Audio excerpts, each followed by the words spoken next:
श्रीगोंदा शहरातून आणि आपल्या आवाज मोठा आपल्या नगर जिल्ह्यातून ज्ञानदेव प्रभाकर शिरवाळे हे सामाजिक कार्यकर्ता करता बरेच इलेक्शन लढलो.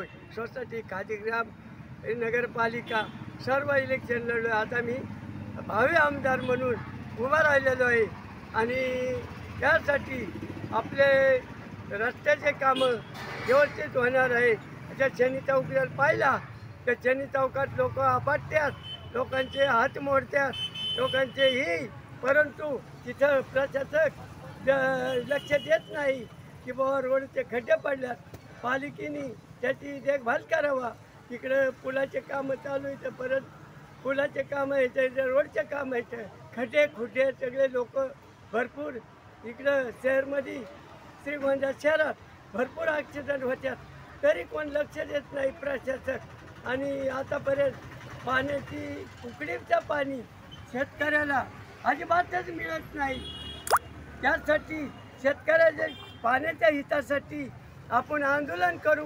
शेतकरी बंधूंना माझ्याबरोबर घेऊन मी निवडून आल्यानंतर नाही जरी आलो तरी पाटबंधाऱ्या खात्यावर असा मोर्चा मोठा नेईन. माझे जेवढे कार्यकर्ते येतं, गोरगरीब जनता, घारगाव असन, कोळगाव असन, इसापूर असन, सर्व तालुक्यातले लोक गोळा करून तन मन धनाने मी पाण्याचा प्रश्न, उकडीचं पाणी, कुठं भोसा खिंड अडवलेली, तिथं आम्ही जाऊन सगळ्या लोकांना घेऊन त्यांच्या पुढं मी जाऊन की बाबा आम्हाला पाणी मिळलं पाहिजे शेतकऱ्याला.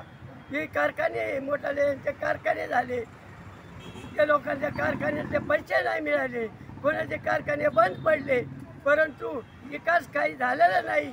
आतापर्यंत श्रीगोंदा शहराचा आणि तालुक्याचा विकास कोणीच केलेला नाही. भरती आमदार झाले, खासदार झाले, मंत्री झाले, परंतु आपल्या गावात फक्त मंत्री व्हायसाठीच येतात, परत ती इकडे तोंडच दाखवित नाही. तर असे म्हणून मी आपल्याला जर मुलांना जर कामं नाही तर हाताला, इथले पोरं कंपनीला बाहेर जातात, त्यासाठी त्यांना अनुदानाचे प्रयत्न करीत 5-5, 10-10 लाख कधी योजना कुठून येईल, समाज कल्याण असेल, कोणत्या महामंडळ असेल, त्याच्यातून त्यांना धंद्यासाठी आता उपलब्ध करण्याचे काम करीत आणि सर्व पाण्याची व्यवस्था करीन.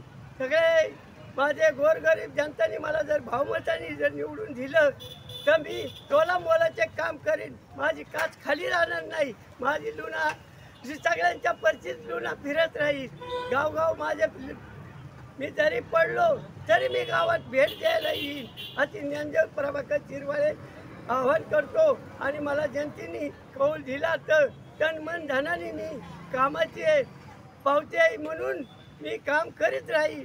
आतापर्यंत मी समाज सेवाच करीत आलो, परंतु जर जनतेने कौल दिला तर मी तोलमोल झालं ते कामं करीन. महिलांना कामं MIDC आता भरपूर जागा इथं उपलब्ध आहे, परंतु MIDC येते आणि जाती, परंतु कोणी काय कामं MIDCचे कामं करत नाही. आणि त्याच्यासाठी मी तोला मोलाचे तन मन धनाने आवाहन करतो आणि मी माझे 2 शब्द संपवतो. जय भीम, जय महाराज, जय शिवराया, जय भवानी, जय शिवाजी.